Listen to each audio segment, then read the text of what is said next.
Car రెంట్కి తీసుకుని సరదాగా బయటకు వెళ్ళాలనుకుంటున్నారా? అయితే వెంటనే ఈ నెంబర్కి కాల్ చేయండి. చిన్న పాపకు పెళ్లి చేశాక మేము ఎటువంటి సహాయం చేయలేదండి. కానీ పెద్ద పాప నుంచి మాకు ఎప్పుడు ఏదో ఒక ప్రాబ్లం వస్తూనే ఉంటుంది. అయితే దాని గురించి మా మధ్యన గొడవలు అయ్యి మా అల్లుడు గారు మా పాప మా దగ్గరికి రావట్లేదు, మమ్మల్ని పట్టించుకోవట్లేదు. మీరెవరని అడిగారు వాళ్ళు. ఈ ఇల్లు మాదేనండి అన్నాం. నా పేరు లక్ష్మి అని చెప్పాను. ఇది మాకు శిరీష అమ్మేశారండి, ఎప్పుడో మీరు శిరీష దగ్గర కొనుక్కున్నాం అన్నారు. ఆమె ఎలా అమ్ముతారండి, ఎన్నాళ్ళు అయింది అమ్మి అని చెప్పి 3 months అయింది అన్నారండి. మీరు నాకు రాసిచ్చారు, నేనేం చేసుకుంటే మీకు ఎందుకు అన్న. నేను ఒక్కటే మాట మాట్లాడుతున్నా, మమ్మల్ని చూసేవాళ్ళు ఎవరు లేరు. మా హస్బెండ్ హెల్త్ ప్రాబ్లం, నేను ముసలిదాన్ని. మీ ఇద్దరం ఎక్కడికి వెళ్తాం? పెద్ద కూతురుకి పెట్టిన నాళ్ళు పెట్టాం, వాళ్ళకి ఎప్పుడైతే డబ్బులు ఇవ్వట్లు మానేసాం మాతో మాట్లాడటం మానేసి గొడవ పెట్టుకున్నారు. సో ఇప్పుడు మీరు నిలదీస్తే అలా ఎందుకు చేసావు, మాకు ఉన్న జీవన ఆధారం తీసేసావు, మా తదంతరం తీసుకోవాల్సింది అలాంటి ఏమంటదో అనాథాశ్రమంలో వేస్తా అన్నట్టుగా మాట్లాడారు. వీళ్ళు అమ్మాయిలు కనలేదు, విలన్లుగా అన్నారు. అది సర్ప్రైజ్. ఆడపిల్లలు లక్ష్మీదేవులు అనుకున్నామండి మేము ఇన్నాళ్ళు, ఇలా మోసం చేస్తారు అనుకోలేదు. ఇప్పుడు వరకు తల్లిదండ్రులను ఎక్కువ శాతం అనాథలుగా అలా రోడ్డు మీద వదిలేసి వెళ్ళిపోయిన అబ్బాయిలనే విన్నాము. బహుశా చాలా తక్కువ సార్లు వింటూ ఉంటామేమో. నా ఇల్లుకి అవసరమైతుందని నేను దాన్ని అమ్మేశాను. ఇప్పుడు నేను చేయాలంటే నేను చేయలేను మేడం. ఇప్పుడు అంత మళ్ళీ ఇన్వెస్ట్ చేసి నేను అక్కడ ఇల్లు వాళ్ళకి పెట్టాలంటే నేను పెట్టలేను. ఆమె వచ్చి నన్ను నువ్వు ఇల్లు ఎట్లా అమ్ముకున్నావు అని అంటే, నీకు ఇన్ని ఇచ్చినప్పుడు నేను అడగలేదు కదా. ఇప్పుడు మీరు ఇవన్నీ చెప్తే నేను కూడా ఏం చేయలేను మేడం. ఎట్లయితే అట్లా అవుతుంది మేడం. ఇంకా నేను కూడా అంతే. ఇంకా నేను చేసిన తప్పు ఏదైనా ఉందంటే మా పిల్లలు మేము గుడ్డిగా నమ్మాము. నమస్తే, 49 సమర్పించు లీగల్ అడ్వైస్కి స్వాగతం. నాతో పాటు అడ్వకేట్ వెంకటేశ్వరి గారు ఉన్నారు. నమస్తే అమ్మా. మా ఇవాళ లీగల్ అడ్వైస్లో లక్ష్మి గారు అని పెద్ద ఆవిడ వచ్చారమ్మా. 2 ఆడపిల్లల్ని నమ్ముకొని ఆస్తి అంతా రాసిస్తే నన్నే రోడ్డు మీదకి నిలబెట్టారు, నిరాశ్రయులు అయిపోయాము అంటున్నారు.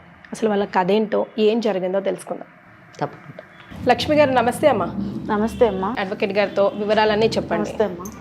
చెప్పండి. నా పేరు లక్ష్మి అండి. మాది హైదరాబాద్లోని కుక్కట్పల్లిలో నుంచి వచ్చాను నేను. అక్కడ మాకు హౌస్ ఉంది. ఆ హౌస్ కూడా మేము ఉండటానికి లేకుండా అయిపోయింది మేడం. మాకు 2 ఆడపిల్లలు ఉన్నారు. 2 ఆడపిల్లలకి పెళ్లి చేసాము. చిన్న పాపకు వచ్చేసరికి బెంగళూరు ఇచ్చాము. ఆయన సాఫ్ట్వేర్ మా అల్లుడు గారు. పెద్ద పాపనేమో ఎల్బీ నగర్ ఉంటారు మేడం, ఆయన కూడా సాఫ్ట్వేరేను. చిన్న పాపకు పెళ్లి చేశాక మేము ఎటువంటి సహాయం చేయలేదండి. కానీ పెద్ద పాప నుంచి మాకు ఎప్పుడు ఏదో ఒక ప్రాబ్లం వస్తూనే ఉంటుంది. మేము ఎప్పుడు ఏదో ఒకటి వాళ్ళకి సహాయం చేస్తూనే ఉన్నారు మా హస్బెండ్. మేము కరోనా తర్వాత మాకు చిన్న షాప్ ఉంది మేడం, అది క్లోజ్ చేసేసాం. మా హస్బెండ్కి హెల్త్ ప్రాబ్లం వస్తే ఆ తర్వాత కూడా మా పెద్ద పాప వచ్చి మాకు మనీ ప్రాబ్లం ఉంది, మనీ హెల్ప్ చేస్తారా లేదా అని మా దగ్గరకు వచ్చి ఏడుస్తుంటే మేము చూడలేక మాకు చిన్న ల్యాండ్ ఉంటే ఆ ల్యాండ్ అమ్మేసి, నా దగ్గర ఉన్న గోల్డ్ కూడా అమ్మేసి, నా దగ్గర ఒక 10 లక్షలు క్యాష్ తీసుకుని తనకి హెల్ప్ చేసాము. ఇంత హెల్ప్ చేసినా సరే మళ్ళీ మొదటికి వచ్చింది పాప. మళ్ళీ నాకు మనీ లేవు, మీకు ఇప్పుడు ఇల్లు ఉంది కదా, ఆ ఇంటి మీద 25,000 రెంట్ వస్తుంది మేడం మాకు.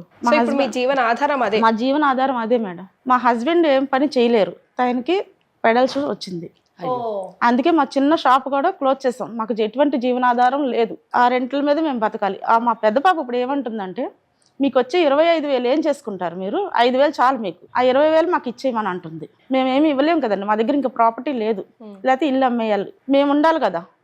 ఆయనకి హెల్త్ బాగా, నేను ఎక్కడ ఉంటాం ఇంకా. అయితే దాని గురించి మా మధ్యన గొడవలు అయ్యి మా అల్లుడు గారు మా పాప మా దగ్గరికి రావట్లేదు, మమ్మల్ని పట్టించుకోవట్లేదు. ఇదంతా మేము ఈ బాధ మా చిన్న కూతురు ఉన్నారు కదండి అంతా చెప్పుకున్నాము. ఆమె వాళ్ళ అక్కతో గొడవ పడింది. వాళ్ళ నాన్నగారికి బాగోపోయేసరికి వచ్చి మధ్యలో వస్తూ మమ్మల్ని బాగా చూసుకుంటూ హాస్పిటల్ తీసుకెళ్ళి మా ఆయనకి మెడిసిన్ ఇప్పించి బాగా చూసుకుంటుంది. ఇప్పుడు చిన్న కూతురు మొత్తం బాధ్యత తీసుకుంది. నాకేమనిపించిందంటే, ఇప్పటి వరకు పెళ్లి చేశాక చిన్న కూతురికి మేమేమి ఇవ్వలా, మాకు కొడుకులు లేరు, 2 ఆడపిల్లలే. పెద్ద కూతురికి ఇప్పటి వరకు మా దగ్గర ఉన్నదంతా ఆమెకు ఇచ్చేసాం. ఈ చిన్న పాప బాగా చూసుకుంటుందని నాకు అనిపించి మా ఆయనతో చెప్పాను, ఈ ఉన్న ఇల్లు చిన్న పాప పేరు మీద పెడదాం అన్నాను. మనం ఉన్న నాళ్ళు ఉంటాం, తర్వాత మన పాప తీసుకుంటుంది అన్నాను. నేనే మా ఆయనకి చెప్పాను, ఆయన కూడా సరే అని చెప్పేసి రాసిచ్చేసాం. రాసిచ్చిన తర్వాత మా పాప ఏమందంటే, కొన్ని రోజులకి ఇల్లు రిపేర్ ఉందమ్మా, మీరు వెళ్ళి హాస్పిటల్కి దగ్గరలోనే ఒక రూమ్ చూస్తాను, అక్కడ ఉండండి, తన్ని హాస్పిటల్ తీసుకెళ్ళాలి కాబట్టి మీరు ఇంత దూరం నుంచి వెళ్ళాక ఈలోపు రిపేర్ కూడా అవుద్ది, మనకి కొన్ని నెలలు బయట ఉండండి అని చెప్పింది. మేము ఒప్పుకుని బయట రెంట్కుంటున్నామ్మా. రెంట్కుంటూ మేము వెళ్తుంటే కొన్ని రోజుల తర్వాత తను బెంగళూరు నుంచి కాల్ చేసింది నాకు. అమ్మ మేము టికెట్లు బుక్ చేస్తాము, నాన్నగారు మీరు బెంగళూరు వచ్చేయండి నా దగ్గరికి అని. బెంగళూరు ఎందుకమ్మా, ఇప్పుడు మేము రాలేము, ఇక్కడే ఉంటాము, మా శేష జీవితం అంతా ఇక్కడే గడిచిపోద్ది అన్నమ్మా. లేదమ్మా నేను ఇల్లు కట్టుకుంటున్నాను, మీరు వస్తే బాగుంటుంది అన్నాను. సరేనమ్మా ఇల్లు కట్టుకున్నాక కంప్లీట్ అయిన తర్వాత గృహప్రవేశానికి వస్తాము, అప్పుడు ఉంటాం కొన్ని రోజులు అన్నాం. అంటే సరేనందండి. సరే మేము ఒక రోజు మా ఆయన గారికి నాకు హాస్పిటల్ వెళ్ళి తిరిగి వస్తుంటే ఇల్లు చూడాలనిపించింది. ఆయన కష్టార్జితం కదండి, మాకు మిగిలింది అది ఒక్కటే, ఒకసారి చూడాలని చెప్పి. ఆ రెంట్లన్నీ మరి తనే తీసుకునేదా? ఇప్పటి వరకు మా చేతికి ఏమి ఇవ్వలేదండి. తనకి రాసిచ్చినప్పటి నుంచి ఇప్పుడు దాకా లేదు, మేము 6 నెలల నుంచి బయటే ఉన్నామండి. హాస్పిటల్ ఖర్చు మీ ఖర్చులంతా తనే చూసుకుంది. ఓకే. సరే ఇల్లు చూడాలనిపించి ఈయన నేను వెళ్ళాము. అయితే మేమున్న ప్లాట్ లో వేరే వాళ్ళు ఉన్నారు, ఈ రెంట్లకి ఇచ్చిన వాళ్ళు కూడా వేరే వాళ్ళు ఉన్నారు. మేము వెళ్ళి అడిగాము, ఇది మీది కాదు, మా ఇల్లు కదా, మీరు ఎవరండి ఉంటున్నారు? ఇండిపెండెంట్ హౌస్ G+3 అండి. మేము అందులో ఒక చిన్న ఒక పోర్షన్ లో ఉంటాము. అయితే మేము వెళ్ళి అడిగాము, మీరెవరని అడిగారు వాళ్ళు. ఈ ఇల్లు మాదేనండి అన్నాం. నా పేరు లక్ష్మి అని చెప్పానండి. ఇది మాకు శిరీష అమ్మేశారండి, ఎప్పుడు మీరు శిరీష దగ్గర కొనుక్కున్నా అన్నారు. మా చిన్న పాప పేరు శిరీష అండి. ఆమె ఎలా అమ్ముతారండి, ఎన్నాళ్ళు అయింది అమ్మి అని చెప్పి 3 months అయింది అన్నారండి. మేము 1 week బ్యాక్ కూడా తనకు కాల్ చేసింది, తనే కాల్ చేసింది మమ్మల్ని, చిన్న పాప. కానీ తను మాకేమి చెప్పలేదు, చెప్పకపోతే మేము ఇద్దరు నిస్కాయ స్థితిలో ఉన్నామండి, ఏమి చేయలేని పరిస్థితి మాది. ఎవరికి చెప్పుకుంటాము? మాకు ఇప్పుడు అడిగారా మీ అమ్మాయిని? వెంటనే కాల్ చేసామండి మేము మా పాపకి, మా చిన్నల్లుడికి మా పాపకి కాల్ చేస్తే చిన్నల్లుడు అయితే ఏమి మాట్లాడలేదు, మా పాపే మాట్లాడింది. మీరు నాకు రాసిచ్చారు, నేనేం చేసుకుంటే మీకు ఎందుకు అంది. నేను ఒక్కటే మాట మాట్లాడుతున్నా, మమ్మల్ని చూసేవాళ్ళు ఎవరు లేరు. మా హస్బెండ్ హెల్త్ ప్రాబ్లం, నేను ముసలిదాన్ని, మీ ఇద్దరం ఎక్కడికి వెళ్తాం? పెద్ద కూతురుకి పెట్టిన నాళ్ళు పెట్టాం, వాళ్ళకి ఎప్పుడైతే డబ్బులు ఇవ్వట్లేదు మానేసాం, మాతో మాట్లాడటం మానేసి గొడవ పెట్టుకున్నారు. చిన్న మాగా చూస్తుంది కదా అని మేమే పెట్టాం, మాకు ఇష్టపూర్వకంగానే పెట్టాం. మరి మా తదనంతరం తీసుకుంటే బాగుంటుంది. కానీ ఇప్పుడు ఆమె ఏమంటుంది, మీరు నా దగ్గరికి రమ్మండి. ఎలా ఉంటామండి అల్లుడి దగ్గరికి వెళ్ళి అంటే, పోనీ వెళ్ళలేకపోతే మీరు అనాథాశ్రమంలో వేస్తా అన్నట్టుగా మాట్లాడారు. ఏంటండి మేము ఇంత కష్టపడి మగపిల్లలు ఉంటే అన్యాయం చేస్తారు అంటున్నారు, ఇప్పుడు ఆడపిల్లలు కూడా అన్యాయం చేయట్లేదండి. చెప్పండి ఈ విషయం మీద మీరు. దానికోసమే నేను వచ్చాను, నాకు న్యాయం చేయాలి. ఇప్పుడు ఇదంతా జరిగే ఎన్ని రోజులు అయింది? ఆ తర్వాత ఇప్పుడు మీరు ఉంటున్న రెంట్కి ఇల్లు, ఆ రెంట్ అదంతా ఎవరు కడుతున్నారు? ఇప్పుడు మీ హాస్పిటల్ ఖర్చు, మీ భోజనం ఖర్చు అదంతా ఎవరు? ఇప్పటి వరకు పాప దగ్గర మిమ్మల్ని 6 నెలల నుంచి తనే చూస్తుంది. సో ఇప్పుడు మీరు నిలదీస్తే అలా ఎందుకు చేసావు, మాకు ఉన్న జీవనాధారం తీసేసావు, మా తదంతరం తీసుకోవాల్సింది అంటే ఏమంటదో? మీరు నా దగ్గరికి రండి, నేనేమో ఇల్లు మాకు పెట్టమనలేదు, నాన్న మీద ప్రేమతో నేను వచ్చి చూసుకున్నాను. పెట్టిందంతా కూతురికి, పెద్ద కూతురికి పెట్టారు. ఇప్పుడు ఇది కాకుండా ఇప్పుడు పెద్ద కూతురు వచ్చిందండి, మళ్ళీ తెలుసుకుని అద్దెలు ఇమ్మంటేనే ఇవ్వలేదు నాకు. ఇల్లు ఎలా రాసిచ్చావని, ఇల్లు ఎలా చెల్లికి రాసిచ్చావని ఆమె గొడవ పడుతుంది. అంటే వీళ్ళు గొడవ పడతారు కానీ మా మొగుడు పిల్లల విషయాలు ఎవరు చూడరా. ఆ ముసలోళ్ళం అయిపోయాం కదా, అంటే మమ్మల్ని రోడ్డు మీద నుంచో పెడతారా? వీళ్ళు అమ్మాయిలు కనలేదు, విలన్లు కన్నారు. అది సర్ప్రైజ్. ఆడపిల్లలు లక్ష్మీదేవులు అనుకున్నామండి మేము, విన్నాండి ఇలా మోసం చేస్తారు అనుకోలేదు. ఇప్పుడు వరకు తల్లిదండ్రులను ఎక్కువ శాతం అనాథలుగా అలా రోడ్డు మీద వదిలేసి వెళ్ళిపోయిన అబ్బాయిలనే విన్నాము. బహుశా చాలా తక్కువ సార్లు వింటూ ఉంటామేమో. బికాస్ ఎవరైనా ఇంట్లో ఆడపిల్ల ఉంటేనే లక్ష్మి, లాస్ట్కి అట్లీస్ట్ తల్లిదండ్రులని చూసుకునేది తనే. అక్కడ తన పాడ మీద పడుకున్నా తన కోసం నిజంగా కన్నీళ్ళు కార్చేదే ఆడపిల్ల అని అంటూ ఉంటారు పెద్దవాళ్ళు, మనం చెప్తూ ఉంటాం. బట్ ఈ టిపికల్ కేస్ని మీరు ఎలా డీల్ చేస్తారు మేడం? వారు ఎవరు లక్ష్మి గారు మొదట చెప్తూ ఉన్నప్పుడు నాకు పెద్దమ్మాయే కొంచెం గొడవ మనిషి అనుకుంటాను అనుకున్నా, వల్ల ఏదైనా ట్రబుల్ వచ్చి ఉంటుంది అనుకున్నాను. తర్వాత ఏమో రెండో అమ్మాయి విషయం చెప్పినప్పుడు అబ్బా చాలా మంచిది, గొడవ ఇద్దరు కూతుళ్ళకి ఆస్తి విషయంలో గొడవ వచ్చిందేమో, వాళ్ళిద్దరు గొడవేమో అనుకున్నాను. కానీ 3rd స్టేజ్ వచ్చేసరికి అసలు తల్లిదండ్రులకే మొదటికే మోసం వచ్చింది అని వినడము చాలా ఆశ్చర్యాన్ని కలిగించింది. అయితే ఆశ్చర్యం మనకి ఇటువంటి విషయాలు కొంచెం కొత్తగా అనిపించవచ్చు, కానీ సభ్య సమాజంలో ఇవన్నీ తరచుగా జరుగుతున్నాయి కాబట్టే ఇటువంటి వారికి చట్టాలు కూడా రావడం జరిగింది. ఇటువంటి సమస్యలను తీర్చడానికి చట్టాలు, దానికి నివృత్తి, ఇవన్నీ కూడా ఉన్నాయి అని చెప్పొచ్చు. శిరీష కోణం నుంచి చూసుకుంటే వాళ్ళ బెంగళూరులో ఇల్లు కట్టుకుంటున్నానని అన్నది కదా, అవసరం అయిందేమో, నిజంగానే చూసుకుంటుందేమో, తల్లిదండ్రులను కూడా రమ్మంటుందే కదా, దగ్గర ఉండి చూసుకుంటుందేమో, ఇప్పుడు వరకు అయితే ట్రబుల్ చేయలేదు కదా, ఆ కోణంగా కూడా ఆలోచించవచ్చు. అవును, అంటే ఈ కేసుని చాలా కోణాల నుంచి పరిశీలించాలి. అంతేకాకుండా చట్టం కూడా దీంట్లోని ఏ విధంగా చట్టం టిల్ట్ అవుతుంది అన్నది కూడా మనం చూడాలి. ఏ విధంగా చట్ట పరిధిలోకి వస్తుంది అన్న విషయాన్ని మనం ఆలోచించాలి. పెద్దమ్మాయి పేరేంటండి? ప్రసన్న. సో ప్రసన్న, శిరీష ఇద్దరు ఆడపిల్లలకి తండ్రి అయినటువంటి వారు స్వార్జితంతో సంపాదించినటువంటి ఆస్తి. అయితే ఇక్కడ వారు కేసు చెప్పినప్పుడు మీరు గమనించారు లేదో, పెద్దమ్మాయి ఎప్పుడు చూడండి ఆ అమ్మాయి వల్ల ఏదో ఒక విధంగా ఆర్థిక పరమైనటువంటి సమస్యలు వస్తూనే ఉండేవి. వాళ్ళకి ఎంత డబ్బు ఇచ్చినా కూడా సరిపోదు, ప్రతిసారి వాళ్ళు రావడము ఏదో ఒకటి వీళ్ళు ఇస్తూ ఉండడము జరిగింది. అంటే ఏంటంటే ఒక విధంగా చెప్పాలంటే పెద్దమ్మాయికి ఇచ్చినంత ఆర్థిక పరమైనటువంటి సహకారాన్ని కానివ్వండి లేదా వాటాను కానివ్వండి శిరీషకి ఇవ్వలేదు. అది మన ఫస్ట్ పాయింట్ గమనించాలి. First point.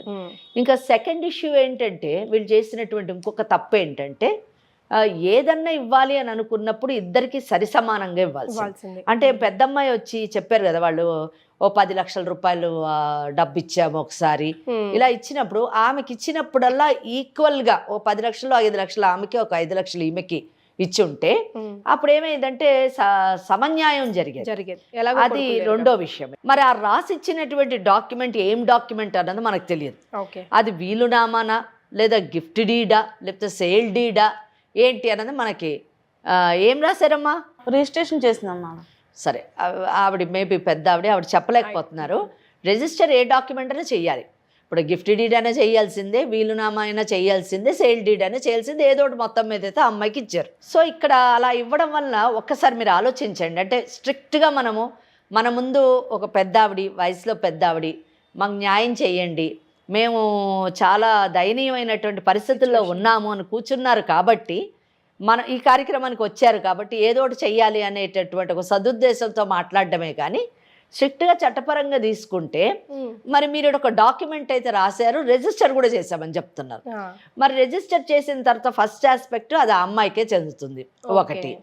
రెండవది చెందకుండా ఉండాలి అని అంటే అఫ్ కోర్స్ కొన్ని చట్టాలు ఉన్నాయి. ఆ చట్టాల ప్రకారంగా మనము దాన్ని ఎలా ఇది చేయాలో తిరిగి పొందాలో అది నేను తర్వాత మాట్లాడతాను.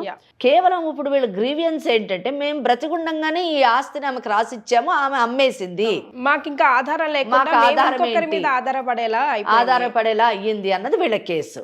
కనుక అమ్మ మరి మీరు ఎందుకు రాసిచ్చారు కదా ఆస్తిని, రాసిచ్చిన తర్వాత అది ఆమెకే చెందుతుంది కదా, శిరీషకే ఇవ్వాలని ఇచ్చారు కదా. అవును మేడం కదా, శిరీషకే ఇవ్వాలని ఇచ్చారు. ఇచ్చిన తర్వాత ఇంకా మీరు మళ్ళీ దాని గురించి మాట్లాడకూడదు కదా. మేము 1 వీక్ బ్యాక్ కూడా కాల్ చేసాం మేడం. అమ్ముతున్నాను అని ఒక్క మాట వాళ్ళ నాన్నగారికి కానీ నాకు కానీ చెప్పలేదు. ఓకే, చెప్పకపోగా మరి ఇప్పుడు వచ్చి అల్లుడి దగ్గరికి వెళ్ళి మేము అక్కడే మేము వాళ్ళ మీద ఆధారపడినట్టు ఉంటుంది కదా. అలా కాదు, అల్లుడి దగ్గరికి వెళ్ళి నిలబడాల్సిన అవసరం లేదు. ఇప్పుడు ఇక్కడ మీరు ఒక్క విషయం గమనించండి. ఇప్పుడు మీకు చెప్పలేదు కాబట్టి మేము బాధపడుతున్నాము, చెప్పలేదు కాబట్టి నేను ఇక్కడ మట్టుకు వచ్చాను అన్నది సమస్య కాదు. ఎందుకంటే ఒకసారి మీరు ఇచ్చేసిన తర్వాత అది ఆమెకే చెందుతుంది. ఆమె అమ్ముకుంటుందా, ఉంటుందా, లేకపోతే ఇంకెవరికన్నా దానం చేసుకుంటుందా అన్నది అది ఆమె ఇష్టం కదా. మీ హక్కు ఆమెకి వెళ్ళిపోయింది. అయితే ఒక్కటి, మా పెద్దమ్మాయి వచ్చి గొడవ పడుతుంది అంటే ఒక అర్థం ఉంది. ఎందుకంటే ఆమెకు కూడా అందులో వాటా రావాలి అని ఆమె కోరుకోవడంలో తప్పులేదు. కానీ మీరు రాసి ఇచ్చేసిన తర్వాత మీ రెండో కూతురు దాన్ని అమ్ముకుంది అంటే మీకు ప్రశ్నించేటటువంటి హక్కు ఎక్కడుంది? ఇంకోటి, మీరు ఇంకో మాట అన్నారు, అల్లుడి దగ్గరికి వెళ్ళి నిలబడ్డము అని అన్నారు కదా. మీరు అల్లుడి దగ్గరికి వెళ్ళి నిలబడాల్సిన అవసరం లేదు. మీకంటూ ఒక గది తీసిచ్చి దానికి రెంట్ కట్టి ఆమె అన్ని విధాలు అన్ని సదుపాయాలు ఆమె మీకు అందజేస్తున్నప్పుడు మీరు ఏ విధంగా డిప్రైవ్ అవుతున్నారు, అంటే మీకు ఏ విధంగా నష్టం కలుగుతుంది అన్నది నాకు వచ్చినటువంటి అనుమానం. ఇప్పుడు ఆ పాపకు మేము ఫోన్ చేసాం, ఇల్లు ఎందుకు అమ్మామమ్మా, నాన్నగారు ఉన్న నాళ్ళైనా ఉంచాల్సి కదా కనీసం. అవును, మీరు ఇప్పుడు నేను రాసిచ్చాను, మీరు ఇచ్చిన డాక్యుమెంట్ లోనే అటువంటి కండిషన్ ఏమన్నా ఉంటే మీరు ఆ మాట మాట్లాడాలి. మీరు ఇచ్చేసారు అంతే. అంతే, గుడ్డిగా నమ్మాం పిల్లల్ని. అదే మేము చేసిన తప్పు ఏదైనా ఉందంటే మా పిల్లల్ని మేము గుడ్డిగా నమ్మాం. సో ఈ రెండింటి మధ్యన మేము నలిగిపోతున్నాం. ఒకసారి మీ అమ్మాయితో మాట్లాడదామా అండి? అసలు ఆ అమ్మాయి ఏమంటుంది, ఆ అమ్మాయి ప్రాబ్లం ఏంటి? ఎందుకంటే మీరే అన్నారు కదా అక్కడ ఇల్లు కట్టుకుంది అని బెంగళూరులోని. ఆ ఇల్లు కట్టుకోవడానికి కావలసినటువంటి డబ్బుని ఈ ఇల్లు అమ్మి మరి సమకూర్చుకొని ఆ ఇల్లు కట్టిందా, మరి మిమ్మల్ని చూసుకునేటటువంటి అవకాశం ఉందా, మిమ్మల్ని ఎలా చూస్తుంది, అసలు ఎందుకు తను అలా మాట్లాడుతుంది అన్న విషయం మనం మాట్లాడితే బాగుంటుందేమో అని నేను అనుకుంటున్నాను. సో శిరీషతో ఒకసారి కాల్ మాట్లాడుతాం. అమ్మా శిరీష, హలో, ఎవరండి? నేను అమ్మను మాట్లాడుతున్నాను. అమ్మా చెప్పండి. నేను బాగున్నాను, కానీ నువ్వు మాట్లాడిన దానికి నాకు చాలా బాధ కలిగి నేను సుమన్ టీవీకి వచ్చానమ్మా. ఎందుకు, ఏమైందమ్మా? నువ్వు నిన్న నాతో ఏం మాట్లాడావు అదే చెప్పాలతో. ఓకే, మనం మాట్లాడుకుందాం కదా, మళ్ళీ మీరు అక్కడికి ఎందుకు వెళ్ళారు? ఇక్కడికి రావాల్సి వచ్చేటట్టు నువ్వు మాట్లాడేవమ్మా. మేము పిల్లల్ని కన్నాము, కానీ మమ్మల్ని బాధ పెట్టే వాళ్ళని కన్నామని ఇప్పుడే తెలిసింది. కాదమ్మా, ఏదైనా ఉంటే మనం చూసుకుంటాం కదా, మీరు అక్కడ దాకా వెళ్ళాల్సిన అవసరం ఏమొచ్చింది? మేము మాట్లాడతాం కదా. ఇక్కడ దాకా వెళ్ళే పరిస్థితి, అక్కడ తేలుంటే ఇక్కడ వరకే వచ్చేవారే కాదు శిరీష. మీ నాన్నగారు ఏమీ చేయలేని పరిస్థితి. నేనే కదా మాట్లాడాలన్నా ఏం చేయాలన్నా, ఇక నా బిడ్డలు కూడా నాకు అన్యాయం చేస్తారని తెలిస్తే నేను మాట్లాడాలని వచ్చాను. న్యాయం జరుగుతుంది చూసుకుంటా అని చెప్పాను కదా, మళ్ళీ మీరు అక్కడికి వెళ్ళి మాట్లాడడం ఇదంతా ఎందుకు? ఒకసారి మేడంకి ఇస్తున్నాను. నువ్వు చూసుకుంటానని ఎప్పుడు చెప్పావు? దిక్కున్న చోట చెప్పుకోపో, అనాథాశ్రమంలో వేస్తా, నువ్వైతే ముందు బయలుదేరి వచ్చాయి, నువ్వు నాకు రాసిచ్చావు కదా, నేను అమ్ముకుంటా, నేను ఏమన్నా చేసుకుంటా అంటే అదంతా ఇప్పుడు నీ పిల్లలు కూడా రేపటి రోజున నేను ఇలాగే అంటే. మీరెవరండి మాట్లాడేది? నేను సుమన్ టీవీ లీగల్ అడ్వైస్ నుంచి యాంకర్ కీర్తి మాట్లాడుతున్నా. ఓకే అండి, కానీ నేను ఏమన్నా, అసలు మీకు అదంతా తెలుసా? మీరు ఏమన్నా తెలుసుకున్నారా? నేను ఏంటి సిచ్యువేషన్ లో మా అమ్మమ్మ నాన్నని ఫోర్స్ చేసి అది తీసుకోలేదు ల్యాండ్ అనేది. నువ్వు ఫోర్స్ చేసి తీసుకున్నావని ఇష్టపూర్తిగా ఇచ్చారు. అవునండి, ఏం చేశాను చెప్పండి. ఫోర్స్ఫుల్ గా మీరు తీసుకున్నారు, రాయించుకున్నారు అని కూడా మీ అమ్మగారు మాకు ఇక్కడ ఏం చెప్పలేదు. వాళ్ళు ఇష్టపూర్వకంగానే ఇచ్చారు. అవును, కానీ వాళ్ళ తర్వాత మీకు ఉపయోగపడాలని, కానీ వాళ్ళని రెండింట్లో పెట్టి మిమ్మల్ని అమ్ముకొని మీరు అక్కడ బెంగళూరులో ఇల్లు కట్టుకొని తర్వాత నువ్వు దిక్కున్న చోట చెప్పుకోపో, నువ్వు కావాలంటే అనాథాశ్రమంలో జాయిన్ కాపో అని కాదు కదా వాళ్ళు ఇచ్చింది. అందుకే కనింది. మా మమ్మీ చెప్పిందో లేదో నాకు తెలీదు. ఏంటమ్మా? మా పేరెంట్స్ ని చూడట్లేదు, నేను చూసుకుంటానికి వాళ్ళకి హోప్స్ ఇచ్చాను. నేను చూసుకుంటున్నాను, మా డాడీని చూసుకుంటున్నాను, మా మమ్మీని చూస్తున్నాను. వాళ్ళకి ఇప్పటి వరకు ఎట్లాంటి సిచ్యువేషన్ రాకుండా నేను చూసుకున్నా. నేను ఇంత లాంగ్ లో ఉన్నా కదా, మళ్ళీ మా అమ్మమ్మ నాన్నని చూసుకోవడానికి ఇబ్బంది అవుతుంది అని చెప్పేసి నేనేం చేశాను, ఇక్కడికి రండి, బెంగళూరుకి వచ్చేసేయండి, నేను ఇక్కడ చూసుకుంటాను, మిమ్మల్ని దగ్గర ఉండని నేను అన్నా. అది మా అత్తగారిని ఒప్పించి, మా హస్బెండ్ ఒప్పించి, మా అత్తగారు మమ్మల్ని ఎంత అది చేసినా గానీ నేను మా పేరెంట్స్ ని వదులుకోలేను, నా పేరెంట్స్ నా కోసం ఇంత చేసిరు అని చెప్పేసి నేను వాళ్ళకి చెప్పి వాళ్ళని కన్విన్స్ చేసి మా అమ్మమ్మ నాన్న తీసుకొచ్చుకొని నా దగ్గర పెట్టుకుందాం అనుకున్నా. వాళ్ళు ఏమంటున్నారు, మేము ఇక్కడే ఉంటాం అని అంటే, మీరు ఇక్కడే ఉన్నప్పుడు మళ్ళీ నేను ఎట్లా చూసుకోగలను? నేను చూసుకోలేను కదా.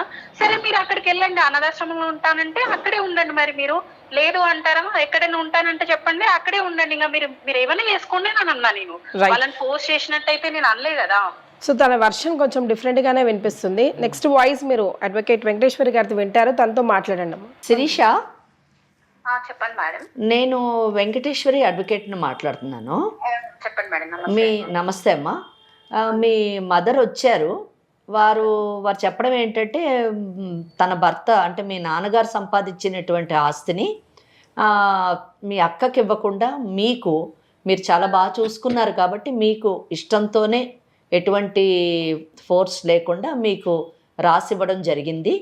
కానీ మేము ఆ ఆస్తిని మేము బ్రతుకున్నంత కాలము అది ఉంచి ఆ తర్వాత మా తదనంతరం ఆమె ఏం చేసుకున్నా బాగుండేది. కానీ ఆమె అమ్మేసింది, కనీసం అమ్మేటప్పుడు మాకు ఒక విషయం కూడా ఒక్కసారి కూడా ఒక మాట కూడా చెప్పలేదు. అది మాకు చాలా బాధను కల్పించింది. అంతేకాకుండా ఎందుకమ్మా ఇలా చేసావంటే, మీ ఇష్టం అన్నది చేసుకోండి, అనాథాశ్రమంలో ఉండండి కావాలంటే అని మాట్లాడుతుంది ఆ అమ్మాయి అని చెప్పారు వారు. మీరు మాట్లాడితే మీ వర్షన్ వేరేగా ఉంది.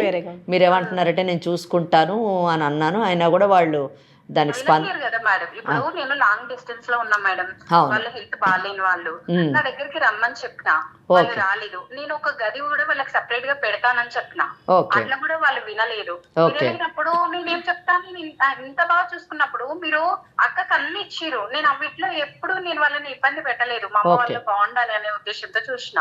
నాకు ఇచ్చిన ఒక్క ప్రాపర్టీ మా ఇల్లు, అది కూడా నాకు యూజ్ అవుతది, దాని వల్ల కొంచెం నేను ఇల్లు కట్టుకుంటే మా అమ్మ వాళ్ళు కూడా వస్తారు, ఇటు మా అత్తగారు కూడా చెప్పుకోవడానికి ఉంటదనే ఉద్దేశంతో నేను నా పేరు మీద ఇచ్చేసారు కదా అన్న హోప్ తోటి నేను దాన్ని అమ్మేయడం జరిగింది. అమ్మించినా కానీ నా ఇల్లు ఉపయోగపడింది కదా. ఒక్క నిమిషం, మీరు ఆ ఇల్లు అమ్మింది మీరు అక్కడ బెంగళూరులో ఇల్లు కట్టుకోవడానికి అమ్మారా అమ్మా? అవునండి. ఓకే. దానికోసమే తప్పించి నేను వాళ్ళని చూసుకోలేనని ఎప్పుడు చెప్పలేదు. వాళ్ళు ఇదంతా ఫోర్స్ చేసి ఇట్లా ఇట్లా అని అంటేనే మీరు ఇష్టం, నేను రాకపోతే నేనేం చేయలేను, ఇప్పుడు అక్క చూడలేదు కాబట్టి నేను చూసుకుంటా అన్నా, మీరు ఇట్లా అంటున్నారు కదా మీ ఇష్టం, ఇంకా మీరు ఏమైనా చేసుకోండి. అంటే మేము కష్టపడి సంపాదించినటువంటి ఆస్తి పెద్ద అమ్మాయికి ఇవ్వకపోయినా రెండో అమ్మాయికి ఇచ్చాము, ఆ అమ్మాయి మంచిదని మమ్మల్ని చూసుకుందని, కానీ మేము ఉండగానే మాకు ఒక మాట కూడా చెప్పకుండా ఆస్తిని ఆమె అమ్మేసింది, మమ్మల్ని బాధ కలిగించింది మాకు అని వాళ్ళు చెప్తున్నారు. అంటే వాళ్ళ సెంటిమెంట్ని గౌరవించి లేదా వారి మీద మీకున్నటువంటి ప్రేమని దృష్టిలో పెట్టుకొని మీరు మళ్ళీ వారి గురించి ప్రత్యేకంగా ఒక ఆస్తిని ఇక్కడ హైదరాబాద్లో కొని ఇచ్చేటటువంటి అవకాశం ఉందా అండి? అట్లా ఏం చేయలేను మేడం, ఎందుకంటే మా పేరెంట్స్ నాకు ఇష్టంతో ఇచ్చారు కదా అని నా ఇల్లుకి అవసరమైతుందని నేను దాన్ని అమ్మేశాను. ఇప్పుడు నేను చేయాలి అంటే నేను చేయలేను మేడం, ఇప్పుడు అంత మళ్ళీ ఇన్వెస్ట్ చేసి నేను అక్కడ ఇల్లు వాళ్ళకి పెట్టాలంటే నేను పెట్టలేను. మీరు ఒక్కరే కాదు, మీతో పాటు మీ అక్క కూడా మీ తల్లిదండ్రులకు పుట్టినటువంటి ఆమె, మరి ఆమెకు కూడా అన్యాయం జరిగినట్టే. రావట్లేదు కదా మేడం, ఎవరు ముందుకు రావట్లేదు, ఆమె నాతోనే కూడా పెట్టుకుంటుంది, ఇట్లా చేసినావు అట్లా చేసినావు అని చెప్పేసి. అప్పుడు ఆమె డబ్బులు తీసుకునేటప్పుడు నేను ఎవరిని ఏమీ అడగలేదు, తనని అడగలేదు, వీళ్ళని అడగలేదు. ఇప్పుడు ఆమె వచ్చి నన్ను నువ్వు ఇల్లు ఎట్లా అమ్ముకున్నావు అని అంటే, నీకు ఇన్ని ఇచ్చినప్పుడు నేను అడగలేదు కదా, నీకు ల్యాండ్ ఇచ్చారు. నిజంగా ఇది చట్ట పరిధిలో కానీ తీసుకొని వెళితే మరి కేసు జరిగినప్పుడు చాలా విషయాలు సాక్ష్యాధారాల మీద అన్నీ జరిగిన తర్వాత ఒక తీర్పు రావడం జరుగుతుంది. మరి ఆ డీప్గా వెళితే మాత్రము మీరు నేను మా అక్కకి మా తల్లిదండ్రులు అన్నీ ఇచ్చినప్పుడు నేను అడగలేదు అన్నది మీ అగేన్స్ట్ పాయింట్ అవుతుందమ్మా. ఎందుకంటే మీరు అడగకపోవడం మీ తప్పు. అప్పుడు మీరు ఈక్వల్గా ఫైట్ చేయాల్సింది. ఆమెకు 10 లక్షలు ఇస్తే నాకు కూడా 10 లక్షలు ఇవ్వాలి కదా అని చెప్పేసి మీరు అక్కడ ఆ విషయంలో మాత్రము మీదే తప్పు. కానీ ఈరోజు వాళ్ళు ఏమంటున్నారంటే, మేము బ్రతికుండగా అదే అమ్మకుండా ఉండాల్సింది, మేము ఇంకొకరి మీద డిపెండ్ అయ్యే అవసరం, మేము ఈరోజు వేరే వాళ్ళ మీద డిపెండ్ కావాల్సి వస్తుంది, మమ్మల్ని తనింటికి వచ్చి ఉండమంటే అల్లుడు ముందు మేము ఎలా ఉంటాము, పారాలిసిస్ వచ్చి భర్తతో నేను ఎలా ఉంటాను, ఇక్కడ మేము ఒక రెంటల్ హౌస్ లో ఉండాల్సినటువంటి అవసరం ఏంటి అనేది ఇవన్నీ కూడా మీ మదర్ ప్రశ్నిస్తున్నటువంటి ప్రశ్నలు. నిజానికి వీటన్నిటికి కూడా నిజం చెప్పాలంటే సమాధానం ఆ ఇల్లు ఉండడమే. కానీ ఆ ఇంటిని మీరు చెప్పకుండా అమ్మివేయడం అన్నది కొంచెం బాధ కలిగించినటువంటి విషయం. అయితే మీరు ఒక లాజికల్గా ఒక పాయింట్ అయితే చెప్తున్నారు, నాకు రాసిచ్చారు కాబట్టి నేను ఏమైనా చేసుకోవచ్చు అనే ఉద్దేశంతో నేను అమ్మాను మేడం అని అంటున్నారు. మరి అలాంటప్పుడు ఆ మాట ఒక్క మాట మీరు వాళ్ళకి చెప్పుంటే బాగుండేదేమో కదా, ఎందుకు మీరు చెప్పలేదు, ఎందుకు భయపడ్డారు చెప్పడానికి? చెప్పడానికంటే అంత టైం రాలేదుకుండే మేడం. నేను చెప్దాంలే, మా మమ్మీని మా డాడీని సర్ప్రైజ్ చేయాలి, ఇక్కడ ఇల్లు కట్టేసినాక ఇక్కడికి వచ్చినాక అన్ని తీరిగ్గా చెప్పుకోవచ్చులే మాట్లాడుకోవచ్చులే అనుకున్నాం. కానీ ఇదంతా చేస్తారని నేను కూడా ఎక్స్పెక్ట్ చేయలేదు కదా. కరెక్టే, కానీ బట్ ఇదంతా మాత్రం ఒకటి మాత్రం మీరు ఎక్స్పెక్ట్ చేయాలమ్మా, మీ దగ్గరికి వచ్చి వాళ్ళు ఉండాలి అని అనుకుంటే మీ మదరు ఒక మైండ్ సెటప్ అంటే వాళ్ళు సెల్ఫ్ రెస్పెక్టెడ్ పీపుల్ అన్నది మీకు తెలుసు. మీ అక్క దగ్గరికి పోయి లేరు, ఎప్పుడు కూడా ఏ రోజు మీ ఇంటికి కూడా వచ్చిన వాళ్ళు కాదు. ఇటువంటి పరిస్థితుల్లో మీ దగ్గరికి వచ్చి వాళ్ళు ఉంటారు అని అనుకోవడం మీరు నిజంగా చేసిన తప్పేమో అని అనిపిస్తుంది ఆ ఆలోచన. ఏదేమైనా కానీ ఇప్పుడు వాళ్ళకి ఆల్టర్నేటివ్ మీరు ఏర్పాటు చేయకపోతే ఇక్కడ హైదరాబాద్లోని చట్టం మీకు కొంచెం ఎగెయిన్స్ట్గా ఉందమ్మా. నిజానికి సీనియర్ సిటిజన్స్ యాక్ట్ అని చెప్పేసి ఒక చట్టం వచ్చిందమ్మా. ఈ చట్టం ప్రకారం ఏంటంటే సీనియర్ సిటిజన్స్ యొక్క ఆస్తి కానివ్వండి, వాళ్ళ హక్కులకు కానివ్వండి, ఏవైనా భంగం కలిగినప్పుడు సీనియర్ సిటిజన్స్ ఆ చట్టాన్ని ఇన్వోక్ చేసేటటువంటి అవకాశం ఉంది. ఆ చట్టం ప్రకారము తల్లిదండ్రులు ఏదైనా ఆస్తిని తమ బిడ్డలకు ఇచ్చి వాళ్ళకు కావలసిన రీతిలోని వాళ్ళకి సదుపాయాలు జరగనప్పుడు తిరిగి ఆ ఆస్తిని పొందేటటువంటి అధికారము ఆ చట్టం వాళ్ళకి కలిగించింది. అంటే ట్రిబ్యునల్ నిజం చెప్పాలంటే ఆ ఆస్తిని తిరిగి మళ్ళీ వాళ్ళ వశం చేసేనంత అధికారాన్ని ఆ ట్రిబ్యునల్ కలిగి ఉంటుంది. ఆ చట్టం అంత అధికారాన్ని సీనియర్ సిటిజన్స్ కి ఇవ్వడం జరిగింది. లేదు మేడం, దానికి ఏం నేను ఒప్పుకోను. ఎందుకంటే వాళ్ళు ఇష్టపూర్తిగా ఇచ్చారు, నేను వాళ్ళను అడగలేదు, ఫోర్స్ చేయలేదు. మా పేరెంట్స్ నేను చూసుకుంటానని చెప్పేసి వాళ్ళకి, నాకు ఆ ధీమా ఉంది కాబట్టి నేను ఇల్లు అమ్మగలిగాను. ఇప్పుడు మీరు ఇవన్నీ చెప్తే నేను కూడా ఏం చేయలేను మేడం. ఓకే, ఒక మాట వినండి. నేను చట్టం గురించి మీకు చెప్పాను. మీరేమంటున్నారంటే ఇప్పుడు ఇది నేను చెప్పింది ఏం కొత్త విషయం కాదమ్మా. చాలా వేల కేసులు కింద కోర్టులలోని ట్రయల్ కోర్ట్స్లో ఫైల్ అవుతూ ఉంటాయి. ఇంకా సీనియర్ సిటిజన్స్ యాక్ట్ 2007కి రాకముందు నిజానికి తల్లిదండ్రులు కానివ్వండి లేదా ఎవరైనా ఆత్మీయులు కానివ్వండి తమకిష్టమైనటువంటి వారికి గిఫ్ట్ డీడ్ కానివ్వండి లేదా ఇంకే డాక్యుమెంట్ అన్నా చేసి వాళ్ళకు కావలసిన విధంగా సదుపాయాలు ఆ వ్యక్తి చేయనప్పుడు దాన్ని క్యాన్సిలేషన్కి కూడా వేసుకొని కేసులు గెలిచి తిరిగి ఆస్తులు పొందినటువంటి కేసులు ఎన్నో ఉన్నాయి. అటువంటి తీర్పులు చరిత్రలో ఎన్నో ఉన్నాయమ్మా. కనుక మీరు ఒప్పుకున్నా ఒప్పుకోకపోయినా చట్టం తన పని తను చేసుకుంటూ పోతూనే ఉంటుంది. ఇంకొకటి ఇక్కడ మీ కేసులో ఇంకొక ప్రాబ్లం ఏముందంటే మీ పేరెంట్స్ సపోర్ట్ ఉన్నంత మట్టుకే మీరు ఈ మాటలన్నీ మాట్లాడగలరు. కానీ లేని పక్షంలో మీ సిస్టర్, మీ అక్క, ఆమె ఒక్కదానికే అధికారం కాదు, నాకు కూడా అధికారం ఉంది, ఇందులో నాకు కూడా భాగం వస్తుంది అని రేపు ఆమె కూడా లిటిగేషన్ స్టార్ట్ చేస్తే మీ ఇద్దరు అక్కచెల్లెళ్ళు తల్లిదండ్రులు అందరూ కలిసి కోర్టు చుట్టూ ఒక 20 సంవత్సరాలు తిరగాలి. ఆ కోర్టు ఖర్చులు కానివ్వండి ఇంకా ఇతర ఖర్చులు అన్నీ పెట్టుకుంటే ఆ ఆస్తి కంటే ఎక్కువ అయ్యేటటువంటి అవకాశాలు ఉన్నాయి. కనుక నేనేమంటున్నానంటే Sirisha, you think for some alternative మీ పేరెంట్స్కి. Don't expect. అంటే నేను అనేది ఏంటంటే మీ పేరెంట్స్, నేను మిమ్మల్ని ఏం తప్పు పట్టట్లేను, మీరు అనుకోవడంలో కూడా తప్పు లేదు. నాకు రాసి ఇచ్చేశారు కాబట్టి నేను నా ఇష్టం ఉన్నట్టు చేసుకోవచ్చు అని అనుకొని చేశాను మేడం అని అన్నారు మీరు అమ్మేనని. కానీ బట్ ఒక్క చిన్న తప్పు ఏంటంటే మీ పేరెంట్స్కి చెప్పుకుంటే బాగుండేది. కానీ మీరు దానికి మళ్ళీ జస్టిఫికేషన్ ఇచ్చారు, మా పేరెంట్స్ సడన్ సర్ప్రైజ్ ఇవ్వాలనుకున్నాను అని అన్నారు. కానీ అది కూడా రాంగ్ అని నేను అంటున్నాను. ఎందుకంటే మీ పేరెంట్స్ని మీ అత్తగారు మీ భర్త ఉన్న చోటకు వచ్చి వాళ్ళని ఉండాలంటే వాళ్ళకి ఇబ్బందికరంగా ఉంటుంది అనేటటువంటి విషయాన్ని మీరు కొంచెం మర్చిపోయారేమో అనిపించింది. ఏది ఏమైనా కానీ ఇక్కడ ఇరుపక్షాలు ఒక విధంగా చెప్పాలంటే ఎవరి మటుకు వాళ్ళు ఎవరి స్థాయిలో వాళ్ళు కరెక్ట్గానే ఆలోచించారని చెప్పచ్చు. కానీ ఒక్కసారి కోర్టులో కేసులు అంటూ పడితే ఈగో అన్నది దెబ్బతినకూడదమ్మా. సమ్ టైమ్స్ ఈగో దెబ్బతిన్నప్పుడు కోర్టులో కేసులు పడితే దాని నెట్ రిజల్ట్ కొన్ని సంవత్సరాలు కొన్ని తరాలు బాధను క్షోభను అనుభవించవలసి ఉంటుంది. నిజంగా ఆస్తుల విషయాల్లోని డబ్బులు పోగొట్టుకొని ఆస్తులు పోగొట్టుకొని టైం పోగొట్టుకొని జీవితాలు పోగొట్టుకున్నటువంటి వారు ఎందరో ఉన్నారు. అటువంటి పరిస్థితి మీకు రాకూడదని నేను కోరుకుంటున్నాను. నేనేం అడ్వైస్ చేస్తున్నానంటే ఇది కోర్టు పరిధిలోకి వెళ్ళే కంటే కూడా తల్లిదండ్రులు మీరు మీ అక్క అందరూ కూర్చొని సామరస్యంగా ఒక కన్క్లూషన్కి వచ్చి మీ తల్లిదండ్రులకు ఒక ఆల్టర్నేటివ్ ప్రాపర్టీని మీరు ఏర్పాటు చేసి వాళ్ళ తదనంతరం ఎవరికి ఎంత రావాలో వాళ్ళు తీసుకుంటే బాగుంటుందేమో అని నేను అనుకుంటున్నాను. లేని పక్షంలోని కోర్టుకు వెళ్తే మాత్రము కోర్టు తప్పకుండా ఆ పని చేస్తుందండి. చట్టం మీ వైపు టోటల్గా లేదు అని నేను చెప్పగలను. మేము కూడా ఇంత సఫర్ చేసి వాళ్ళ కోసం ఆలోచించి నేను ఇదంతా చేసిందే కానీ ఇట్లా చేస్తారని నేను ఎక్స్పెక్ట్ చేయలేదు. ఎట్లయితే అట్లా అవుతుంది మేడం. ఇంకా కూడా అంతే, ఇంకా ఏమనట్లేదు. ఇక్కడ ఈ అమ్మాయి వినే పరిస్థితిలో లేదు శిరీష. వీళ్ళ తప్పు ఏంటంటే ఆ అమ్మాయికి రాసిచ్చేయడం. ఆ డాక్యుమెంట్ కూడా ఒకసారి చూడాలండి నిజం చెప్పాలంటే.